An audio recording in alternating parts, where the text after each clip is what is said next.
તો આપણને લોકોએ ભગવાનથી બહુ ડરાવી દે. અરે આ દુનિયામાં એક જ તત્વ એવું છે જેનાથી ડરવાની જરૂર નથી, અને એનું નામ છે ભગવાન. લોકો ભગવાનથી ડરાવી દે, આમ કરો ભગવાન આમ કરી દેશે, આમ થઈ જશે તમારે ત્યાં. જે ભગવાનથી ડરાવે ને એનાથી દૂર રહેજો. કારણ કે ભગવાનથી ડરાવીને એને પોતાનો ફાયદો સિદ્ધ કરવો હશે તો જ ભગવાનથી ડરાવે. અને મારા મહાપ્રભુજી તો ગહી સોંપત શ્રી ગોવર્ધન નાથે. તમે મહાપ્રભુજીને હાથ આપો એટલે મહાપ્રભુજી એક હાથમાં ઠાકોરજીનો હાથ પકડીને પ્રભુ સાથે તમારો હસ્તમેળાપ કરાવી. પ્રભુ જ તો એક એવા છે, સ્પષ્ટ ભગવદ્ ગીતામાં તમે વાંચો, ભગવાન ચોખ્ખું કહે છે, અહમ ત્વા સર્વ પાપેભ્યો મોક્ષયિષ્યામિ મા સુત. હું સજા આપવા નથી બેઠો, હું તો ક્ષમા આપવા બેઠો. હાથ ફેલાવીને ભગવાન પુકાર કરે છે કે આવ મામ એકમ શરણમ વ્રજ, તું મારી શરણમાં આવ. પણ જીવ કે મારી પાસે તો અનંત પાપો છે. અરે અપી ચેત દુરાચારો ભજતે મામ અનન્ય ભાગ સાધુરેવ સમંતવ્ય સમ્યક વ્યવસ્થિતો હોય સર. ભગવદ ગીતા વાંચો તો ખરા કે ભલે પાપી હોય પણ મને ભજવાનો સંકલ્પ કરે છે, તે ઉત્તમ છે. પ્રભુ તો કહે કે તું મારી પાસે આવ. કારણ કે આપણે કોની શરણે ગયા છે? ભગવાન અપી પુષ્ટિસ્થો ન કરિષ્યતિ લૌકિકમ જગતિ. આપણે પુષ્ટિ પુરુષોત્તમના શરણે ગયા છે.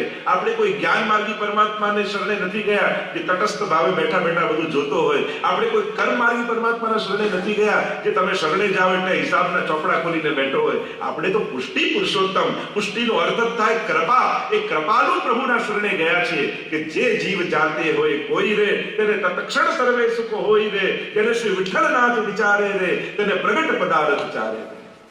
અહીંયા તો જે જીવ જાતિ ગમે તેવો હોય અને મહાપ્રભુજી તેનો સ્વીકાર કરે છે. આ તરછોડતા તો આપણે શીખ્યા છે.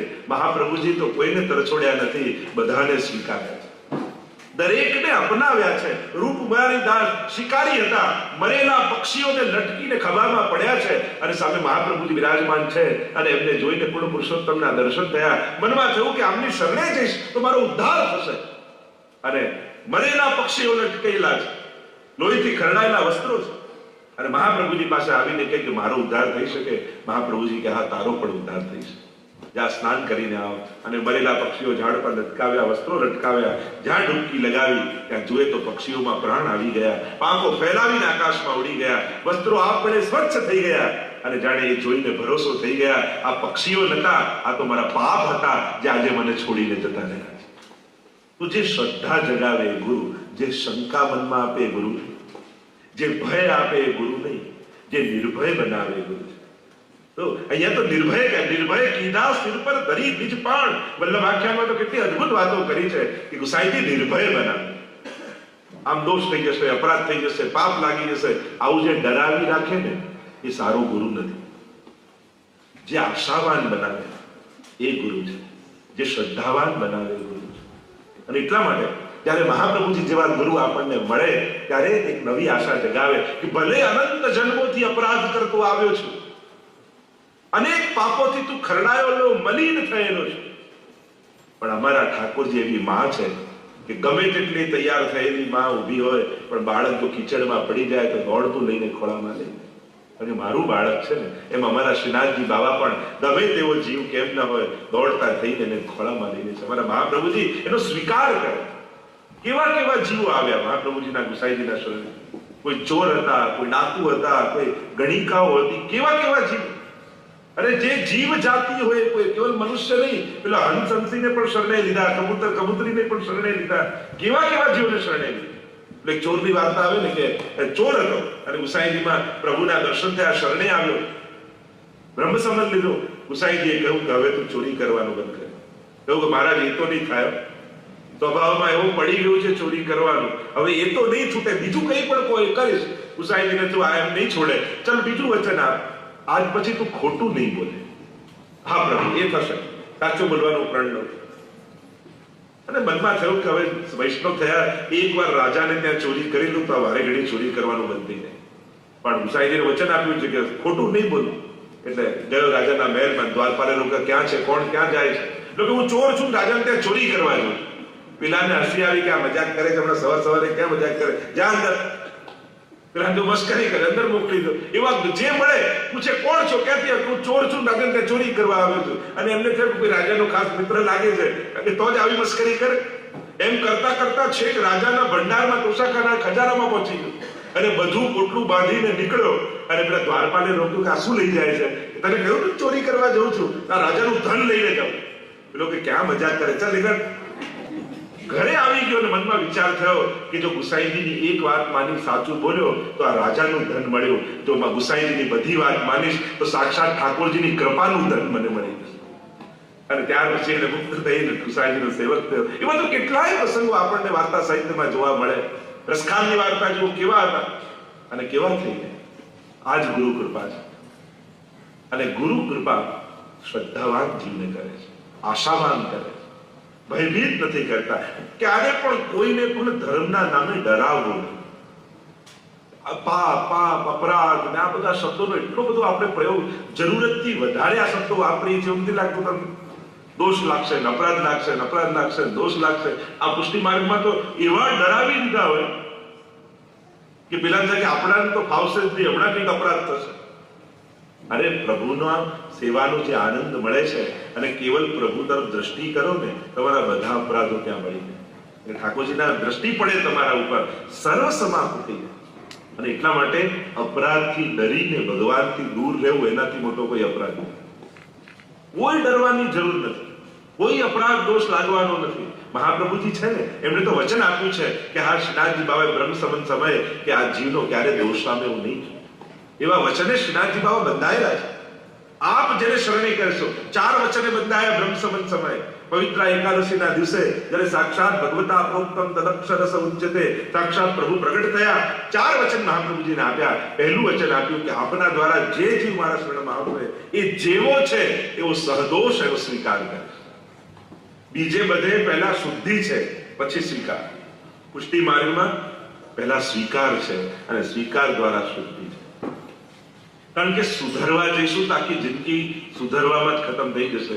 ભક્તિ ક્યારે કરીશ? ઘણા લોકો મારી આ આદત છૂટી જાય પછી સેવા કરીશ, મારો આવો સ્વભાવ સુધરી જાય પછી સેવા કરીશ, મારું આ થઈ જાય પછી સેવા કરીશ. હવે આ બધું ન થયું તો આખી જિંદગી નીકળી જશે. એક વસ્તુ યાદ રાખો, સારું કરવા લાગો તો ખરાબ આપ મળે છૂટશે, પણ ખરાબ છૂટે પછી સારું કરવું એવી રાહમાં બેઠા રહેશો તો આખી જિંદગી કઈ નહીં કરી. એટલે ઉત્તમ સંકલ્પોને પકડીને ચાલવા લાગવું, પણ હું ઉત્તમ બનું પછી ચાલુ એવી પ્રતીક્ષામાં રહેશો તો ક્યારેક પોતાના માટે તો ભરોસો આવવાનો જ નથી કે હવે હું ઉત્તમ થઈ ગયો. એના એટલા માટે સારા સંકલ્પો રાખો, નાના નાના નિયમો. જરૂર નથી કે બહુ મોટા જ લઈએ. 11 વાર અષ્ટાક્ષર બોલીશ નહીં, બસ એટલો સંકલ્પ. નાનકડો સંકલ્પ તમને આગળ લઈ જશે. પણ કઈક નિયમ હોવા જોઈએ દરેકના જીવનમાં. હું તો કહું, આપણા જીવનમાં આપણે જો આપણી અંદર કઈ એવી બાબત જેને કારણે આપણને આપણા માટે ગૌરવ થાય. આપણને આપણા માટે જ કેટલી હીન ભાવના છે. હું તો આમ છું ને ખરાબ છું ને આમ, પોતાના બધા દોષોને યાદ કરી કરી આપણને આપણા માટે કેટલી હીનતા છે. તો આપણી અંદર કઈ એવી બાબત? તો હું તો કહું, બાળકો માટે પણ આપણે ગ્રંથોની ને પુરાણોની બધી કથાઓ કહી કહીને શીખવાડવાની કોશિશ કરીએ છીએ કે આમ જો, આણે આમ કર્યું, આણે આમ કર્યું. પપ્પા બાકી બધું બરાબર, તમે શું કરો છો? હું તો આપણી અંદર કોઈ એવી બાબત કરી કે જેનું એક્ઝામ્પલ આપી આપણે આપણા બાળકને ઇન્સ્પાયર કરી શકીએ. આપણી અંદર એ લોકોને જ્યારે મા બાપ પોતાનું એક્ઝામ્પલ આપશે ને ત્યારે સૌથી વધારે અસર. બાળકને સાચા અર્થમાં જો ઉતારવું હોય તેને કેવું, જો બેટા હું જ્યારથી ઠાકોરજીના શરણે ગયો, સેવા કરતો થયો, મારા જીવનમાં મને આ પરિવર્તન દેખાય. મારા જીવનમાં સદાય મને સફળતા મળતી રહી. જે જે વિઘ્નો આવતા ગયા ઠાકોરજી બધા દૂર કરી દીધા અને મને આજે આ સ્થિતિમાં લાવીને ઠાકોરજી રાખ્યો છે. એટલે બેટા બધું છોડજે પણ ઠાકોરજીને ન છોડતો. જો એને પકડી રાખીશ તો તને જીવનમાં બધેથી સફળતા મળશે. જે દિવસે મમ્મી પપ્પા આ રીતે બાળકને કહેશે ને એની અંદર ચોક્કસ શ્રદ્ધા બેસી જશે. પણ એમ કહેવાય છે કે નારદજી આમ કર્યું, નચિકેતાએ આમ કર્યું, પેલા લોકો એ તો બધું હજારો વર્ષ પહેલા થયું. અત્યારે શું? એને મમ્મી પપ્પાના એક્ઝામ્પલ જોઈએ. એટલે આપણે ઉપદેશ આપવા કરતા ઉદાહરણ રૂપ બનવું. ઉદાહરણ રૂપ જ્યારે આપણે પોતે બનીશું કે બાળક આપણને જોઈને ગૌરવ કરતો થશે કે પપ્પા આમ કરે છે, મમ્મી આમ કરે છે, એની અસર સૌથી વધારે એના પર થશે. આપણે બધા પણ આપણે કોઈ બેનરો ને પોસ્ટરો વાંચીને વૈષ્ણવ નથી થયા. આપણે આપણા ઘરમાં આપણા વડીલોને જોયા છે. આપણા બા, આપણા દાદા, આપણા દાદી, કે ભર તાવ આવતો 2 ડિગ્રીમાં ડોક્ટરે ઊભા થવાની ના પાડી હોય, છતાંય સવારે સેવાનો સમય થાય અને નાઈને પહોંચી ગયા હોય સેવામાં, ઘરના બધા કીધાય કે અરે બા આમાં ઊભા તો હમણાં તો ઘરે બેસો, હમણાં ન કરો તો ચાલશે, પણ એને ઠાકોરજી વગર ન ચાલે. અને ત્યારે એ જે પ્રભાવ આપણી અંદર પડે છે કે આપણે ઠાકોરજી માટે કેવી શ્રદ્ધા છે. આ દ્રશ્યો આપણે જોયા છે ઘર ઘર, અને એનો પ્રભાવ આપણા પર પડેલો છે. તો શું તમારા બાળકોને આવા દ્રશ્યો ઘરમાં જોવા મળે છે? કોઈ એવા સારા દ્રશ્યો, કોઈ આવો સારો માહોલ, તો આપણી અંદર કઈ એવી બાબત તેનું એક્ઝામ્પલ આપીને આપણે કહીએ. આપણે તો લોકો તો એમ પેલું બાળકોને બી એવું જાણે કરતા હોય ને કે પ્રાચીન જૂના સમયમાં શું થતું, ટોકી ટોકી આ દેશમાં $100 લઈને, ખબર નહીં બધાને પપ્પા $100 લઈને જ કેમ આવે, $100 લઈને આવેલો, લઈને આ મહેનત કરી, નામ કરી, દવા. છોકરાને એમ થાય પપ્પા તમારા હાર્ડ લખવામાં હું શું કરું, તમારા નસીબ ખરાબ પણ તમારે મહેનત કરવા પડી, એમાં મારો શું વાંક? આપણને થાય કે હેરાન કરીને જ સંસ્કાર આપે, સમજણ એને ત્રાસ આપીએ, હેરાન કરીએ, ભૂખ્યો રાખીએ, દોડાવીએ, અને બહુ સ્ટ્રગલ કરે તો જ એ શીખે. પણ હવે એને જરૂર નથી આ બધું કરવાની. પરાણે હેરાન કરીને એને ભણાવવાની જરૂર નથી, એને વ્યવસ્થા આપીને ભણાવો, એને એવી ઉત્તમ વ્યવસ્થા આપો કે એની દિશા, જીવનને એનો વિચાર ઉત્તમ દિશા તરફ જાય. એટલે હવે વ્યવસ્થા આપીને, યોગ્ય વ્યવસ્થાઓ કરીને વિચાર પેદા કરવા પડશે. હવે હેરાન કરવા જશો ને તો તમારો વિરોધી થઈ જશે. એટલે જ કહેવાય ને કે પેલા પૌત્ર હોય ને, એટલે દાદા અને પૌત્રનો એક જ દુશ્મન હોય, પૌત્ર અને દાદાનો એક જ દુશ્મન હોય, એ હોય આપણો વચ્ચેનો. કારણ કે એવી એવી વાતો કરતા પેલા દાદાને એમ થાય કે જાણે આના માટે મેં તો કઈ કર્યું જ નથી. છોકરા આગળ ડપ્પાસ કરતા હોય અને પેલા છોકરાને એમ થાય કે આમના નસીબ ખરાબ હતા, એમાં હું શું કરું, મને કેમ હેરાન કરે છે સમજાતું નથી. તો મૂળ વાત, હવેના સમયમાં પેલું જૂનાની જેમ કરવા જશો કે આને હેરાન કરીએ કે તો એનાથી નહીં થાય. હવે તો યોગ્ય વ્યવસ્થાઓ, યોગ્ય આયોજનો, યોગ્ય ઇવેન્ટ, યોગ્ય એની સમજણ ખીલે, યોગ્ય દિશા તરફ એની સમજણ ખીલે એવી તમારે વ્યવસ્થાઓ ઊભી કરવી પડશે, એવા આયોજનો કરવા પડશે, એવો માહોલ આપવો પડશે, એવું તમારે જીવવું પડશે, તમારે એને પોતાના એક્ઝામ્પલો આપવા પડશે, ત્યારે એના જીવનમાં સ્પર્શ થશે. અને એટલા માટે આપણે લોકો આપણે કે અમારા તો વડીલો અમારા પર ખીજાતા તો એમાં બધું સહન કરી, એમાં આપણી માનતા નથી, એમની માનતા છે. કારણ કે એમનું જીવન જ એવું હતું કે તમે સામે બોલો શું. અત્યારે તો આપણું જીવન એવું છે કે છોકરો 4 ગણાવી દે કે પપ્પા તમે તો કરતા નથી, મને શેના કહો છો.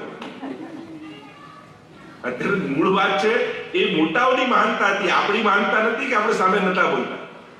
કારણ કે એ લોકોનું જીવન જ એવું સ્પષ્ટ હતું, ખુલ્લી કિતાબ જેવું હતું કે આપણે શું દોષ કાઢવો. અત્યારે આપણી અંદર અનેક રીતે છુપાયેલા એ દોષો એવા છે કે આપણે આપણી જાતથી ડરેલા છે કે હું આને કહીશ તો આ સામે જવાબ આપશે, તો કારણ સામે જવાબ આપી શકે એવી બાબતો આપણી અંદર જે દિવસે નહીં રહે તો એ લોકો નહીં આવે. તો કૃપા નિધિ છે શ્રી મહાદેવ, કૃપાના સાગર છે. અને એટલા માટે ક્યારે પણ દોષ અપરાધથી ડરવું નહીં. સૌથી પેલા મનમાંથી આ કાઢી નાખો. સેવાની બાબત આવે એટલે પુષ્ટિમાનનું એક છે, શું ન કરાય બધાને ખબર છે, શું કરાય કોઈને ખબર નથી હોતી. આ ના કરાય, અહીંયા ના અડાય, અહીંયા ના જવાય, આ ના ખવાય, આ ના, બધી ના ના ના ના પહેલેથી આપણને એવી ના શીખવાડવામાં આવે કે છોકરો કે મારી એ ના જ છે. તો ધર્મને પોઝિટિવલી શીખવા, શું કરવું, આમ ના કરતો એમને કહો બેટા આમ કર. જે રીતે શીખવાડવાની વૃત્તિ આપણી હશે એવું જ એનો વિચાર પેદા થશે. તો ધર્મને ના કરીને ઘણી વાર એવું છે કે ધર્મ એટલે ના, બહુ ગલત સમજણ આપણે બધા બાળકોને ધર્મની આપીએ.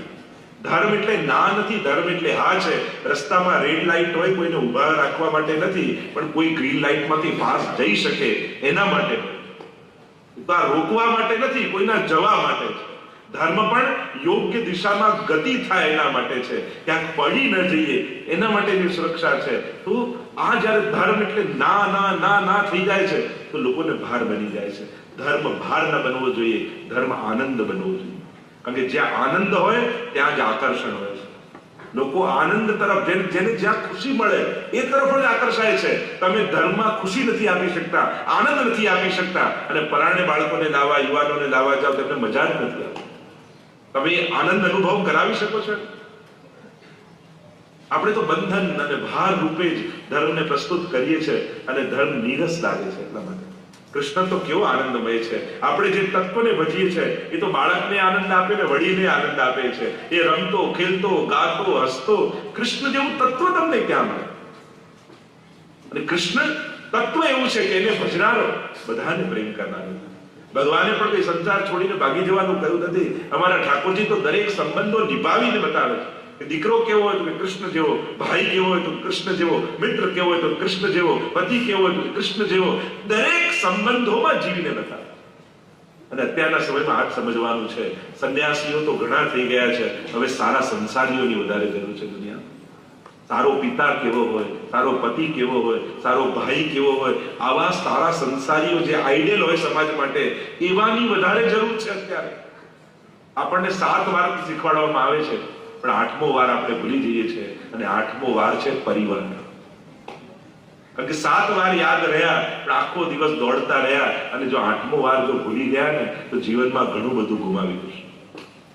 વૈષ્ણવનો પરિવાર છે. ઠાકોરજીને એક વ્યક્તિ નથી જોઈતો, એને તો આખું ફેમિલી જોઈએ છે. કારણ કે પ્રભુ અમારા પરિવારના સદસ્ય થયા છે. એને તો નાનામાં નાનું બાળક પણ ઘરમાં જોઈએ ને વડીલમાં વડીલ દાદા પણ એને ઠાકોરજીને જોઈએ છે.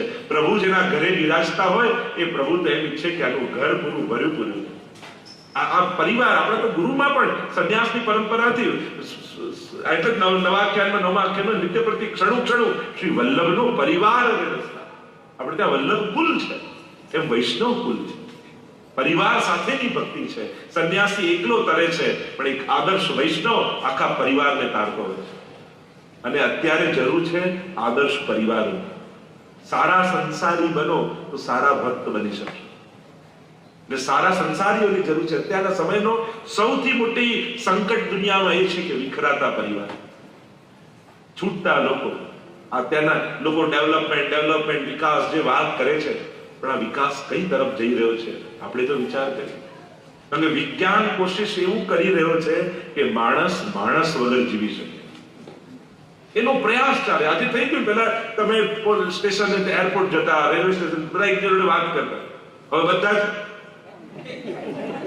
કોઈ જોડે વાત કરે. અરે સવારે ઉઠીએ ને તો આમ પોતાની સાથે એટલે કોશિશ સતત ચાલે છે કે માણસ વગર રહી છે. અને એવું થવા લાગ્યું. હવે છોકરાઓને એકલા મજા આવે. હવે એમને મહેમાન નથી ગમતા, બીજા આવે નથી ગમતા, એમને ખાલી એમનું લેપટોપ મળી જાય અથવા આઈપેડ મળી જાય અથવા મોબાઈલ મળી જાય, પછી કોઈની જરૂર નથી.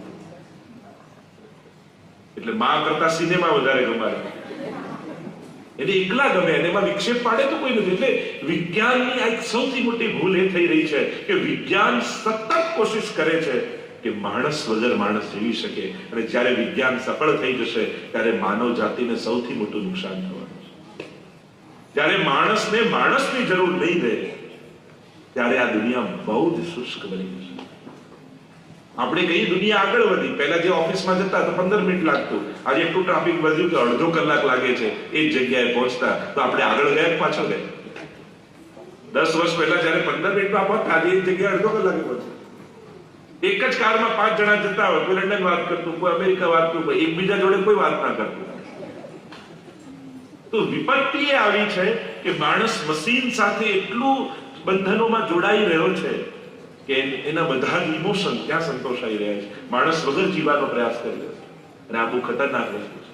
અને એટલા માટે પરિવારોએ ભેગા રહી સાથે બેસવાની જરૂર પડી છે. અઠવાડિયામાં 1 કલાક 2 કલાક એવો હોવો જોઈએ કારમાં બધા સાથે. સત્સંગમાં નિયમ બનાવો કે અહીંયા જયારે સત્સંગ હશે ત્યારે એકલા નહીં આવી, આખા પરિવાર સાથે. બાળકોને કહીશું 7 દિવસ 11 દિવસ મહિનો તમે જેમ કહેશો એમ કરીશું, બધું જ લાવી આપીશું, બધું જ બનાવી આપીશું, પણ એકમાં કોમ્પ્રોમાઇઝ નહીં કરીએ. જ્યારે વૈષ્ણવ પરિવારનો સત્સંગ હશે ત્યારે આખા ફેમિલી સાથે જવાનું.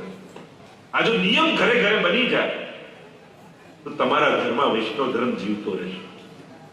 પણ તમે ચલાવવા લાગશો તો જ્યારે સમજણ ન હોય ને ત્યારે ટ્રેન કરવા પડે, અને જ્યારે સમજણ આવે પછી એજ્યુકેટ કરવાના. આપણે આટલું નાનું બાળક હોય, ના આને ભાવ થશે પછી કરાવીશું, આને સમજણ આવશે પછી કરાવીશું, પણ ત્યાં સુધી તો ખોટી સમજ આવી ગઈ, મોડું થઈ ગયું. તો સમજ નથી ત્યાં સુધી ટ્રેન કરવા, કારણ કે એ તમારી ફરજમાં આવે છે. જ્યાં સુધી બાળક સમજણું નથી ત્યારે મા બાપને ડિપેન્ડન્ટ કહેવાય. કે અહીંયા તો લો હોય છે ને એકલા મૂકીને ન જવાય, મા બાપની ફરજ છે. એમ બધામાં જો તમારી ફરજ આવે તો એને સંસ્કાર આપવાની આપણને ફરજ નથી. ભલે એને ઈચ્છા નથી, કારણ કે જાણતો નથી એટલે ઈચ્છા નથી. એને જરૂરત છે, એને ખબર નથી કે આગળના જીવનમાં આ બધું એને કામ લાગવાનું છે, એ નથી જાણતું. પણ જો મા બાપ એના તરફની ફરજ ચૂકી જાય તો એ આદર્શ માતા પિતા નથી. એટલે એને મૂડ આવે ને એને ભાવ જાગે એની રાહ ન જુઓ, એને કરાવશો તો આપમેળે એને ભાવ જાગશે. જે વસ્તુ આપણે કરી હોય ને, જેમ નાનપણમાં આપણા વડીલો દાદા દાદી આપણને કરાવતા, પરાણે ન ગમતું છતાંય કરાવતા, પણ આજે વિચાર કરી તો કેવો આનંદ આવે, જો દાદા આમ કરે, એટલે આપણને એ વસ્તુ માટે લાગણી રહે. જે નાનપણમાં તમે કર્યું હોય ને એ તમારા મનમાં એના માટે ઇમોશન્સ છે, એ ભાવનાઓ છે. એટલે મોટા થઈને આપમેળે બધું થાય. વચમાં એવો પીરિયડ આવે, કોલેજમાં જાય ત્યારે થોડો દૂર થઈ જાય, પોતાના ફ્રેન્ડ સર્કલનું વધી જાય, પણ પાછું એને ત્યાં બાળક થાય અને એને સંસ્કાર આપવાની જવાબદારી આવે ત્યારે મા બાપનું બધું યાદ આવવાનું. જયારે એને બાળક થાય ને એમ થાય કે વાને સમજાવવું પડશે, શીખવાડવું પડશે, તો જે એને નતું ગમતું એના મમ્મી પપ્પાનું એ જ બધું પોતે કરવા લાગે હે ને છોકરા જોડે. કે એ સમય પોતે ખીજાતો, આવું કેમ પપ્પા કરે છે, આવું કેમ મમ્મી કરે છે. દુનિયામાં વર્ષોથી આ જ ચાલતું આવ્યું. જે નતું ગમતું એ જ પાછું કરે. આ દુનિયા તો શું આખું ગોળ જ છે. જે દ્રશ્યો નાનપણમાં એ જ ગડપણમાં આવે ને, જેમ કોઈ નાનકડું બાળક જન્મ્યું હોય હલાવી બધા જો મામા આયા, કાકા આયા, એવો જ કોઈ વૃદ્ધ વ્યક્તિ છેલ્લી શ્વાસો લેતો હોય, ખાટલામાં પડ્યો તો બધા હલાવી બધા જો કાકા આવી ગયા, તો મામા આવી ગયા. ઘૂંટણી ચાલતું થાય તેમ બાળક પણ આવી, ઘૂંટણ ડૂબતા થાય એટલે એ જ બાળકને માએ શીખવાડ્યું હોય કે જો બેટા આમ ના ખવાય, આમ ખવાય, આવું ના બોલાય, આમ બોલાય, આમ ના બેસાય, આમ બેસાય. અને એ દીકરો મોટો થાય, બા વૃદ્ધ થાય ને ત્યારે એ બાને શીખવાડે, બા આવું બધાની વચ્ચે ના બોલાય, આમ બોલાય, બા આ રીતે ન ખવાય, આમ ખવાય, બા આ રીતે ના બેસાય, આમ બેસાય. એ દીકરો પાછો શીખવાડતો. એટલે જીવનમાં બધું ગોળ, એમાં ભગવાનનું સર્જન બધું ગોળ જ છે. આ ગ્રહ નક્ષત્રો ક્યાં ચોરસ લંબચોરસ દેખાય, ત્રિકોણ બધા ગોળ જ છે. ભગવાનનું બધું સર્જન ગોળ જ છે. ફરી ફરીને આવે એટલે તમારે જે જોઈએ છે એ આપશો તો ફરીને તમારી તરફ આવશે. તમારે માન સન્માન પ્રશંસા જોઈએ છે તો એ આપવા લાગો, ફરીને તમારી પાસે આવશે. તમે નિંદા કરશો તો ફરીને ક્યારેક તમારી નિંદા. અહીંયા બધું ફરીને પાછું આવે. અને એટલા માટે બહુ જ સાવધાનીથી જીવનની જરૂર છે. કારણ કે પરિવારને ગુમાવી દેશો તો પછી જીવનમાં બહુ મોટું ગુમાવી દેશો. સફળતા માણસની કેવલ આર્થિક સફળતા જ નથી, એની સાંસ્કૃતિક, સામાજિક, ધાર્મિક આ બધા પક્ષોથી જ્યારે સંપન્ન બને ત્યારે જ માણસ સક્સેસ થયો કહેવાય. કેવલ બેંક બેલેન્સ વધે એને સક્સેસ થાય, આ તો એક પક્ષ છે, એક જીવન જીવવાની સહાયતા છે. પણ જો પરિવાર ગુમાવી દીધો, સ્વજનો ગુમાવી દીધા તો માનજો કે ઘણું બધું જીવનમાં ગુમાવ્યું છે. ભલે દૂર રહીએ એનો વાંધો નથી, લાગણીથી જોડાય. જેમ વ્યવસ્થા છે દુનિયાની કે માણસ જેમ જેમ વિકાસ કરે, જુદા ઘરમાં જાય, આગળ વધે, આગળ વધવાની કોઈ ના નથી, પણ આપણી લાગણીઓ એ રીતે જોડાયેલી રહેવી જોઈએ. એકબીજા માટેનો સ્નેહ એવો જ બન્યો રહેવો જોઈએ. તો શ્રી મહાપ્રભુજીનું નામ કીધું કૃપાનિધિ. શ્રી મહાપ્રભુજી કૃપાના સાગર છે. અને કૃપાના નિધિ એટલા માટે છે કે અકારણ કૃપા કરે છે. તો લોકોને દયા કરવા માટે કારણ જોઈએ. જે કારણથી થાય એ દયા, અને જે અકારણ થાય એ કૃપા. બાજુવાળો એમ હોય તો આપણને ક્યારે દયા ના આવતી, પણ એનો એક્સિડન્ટ થઈ જાય તો આપણે અંદર લાઉન જઈને પૂછી આવું, એની મદદ કરી આવું. હવે એ એક્સિડન્ટ થયું એટલે જાગી દયા, પણ કૃપા તમારા સ્વભાવમાં આવે છે, પ્રેમ તમારા સ્વભાવમાં આવે છે. તો આ મહાપ્રભુજીનું સ્વરૂપ કૃપાનું નિધિ, કૃપાનું સાગર છે. સાગર એટલે જેની અંત ન હોય, જેની સીમા ન હોય, અનંત કૃપા છે. અને ઠાકોરજી કૃપા કરે. જો આપણે ત્યાં એમ તો હરિરાયજી બહુ સુંદર વાગે, ઠાકોરજીની મારા પર કૃપા થઈ કેમ ખબર પડે, તો કે કૃપા ભઈ તબ જાનીએ જબ દીખે અપને દોષ. જ્યારે આપણને આપણા દોષો દેખાવા લાગે ત્યારે માનવું કે હવે ઠાકોરજીની કૃપા. કારણ કે આખી જીવન બીજાના દોષો જોયા અને બધા સુધરે, આખી દુનિયા સુધરે એની આશામાં રહીએ છે, પણ આપણી જાતને સુધારવાનો પ્રયાસ કરતા નથી. તો કૃપા ત્યારે થઈ કહેવાય જ્યારે આપણને દોષો દેખાય. કૃપાના અનેક અનેક કૃપા કર અને પા. કૃપાનો અર્થ જરાય એવો નથી થતો કે આપણે સોફા પર બેઠા બેઠા ટીવીની ચેનલો ફેરવતા રહીએ અને આપણા માટે ભગવાન દોડતા રહે. લોકો કૃપાને એમ માને કે આપણે કઈ નહીં કરવાનું, બધું એ જઈને કરી આપે. તો કૃપાનો અર્થ થાય કર અને પા. તું કર, ઠાકોરજી જરૂર કૃપા કરશે અને સફળ કરશે. ભગવાન પુરુષાર્થ વગરના તમને થવા દેતા નથી. જો ભગવાન યુદ્ધ જીતાડી, અને ભગવાન કે યુદ્ધ જીત્યા, પણ યુદ્ધ તો અર્જુન પાસે જ ભગવાન લડાવે છે. પણ લડાવે છે, પણ એને ફસાવા નથી દેતા.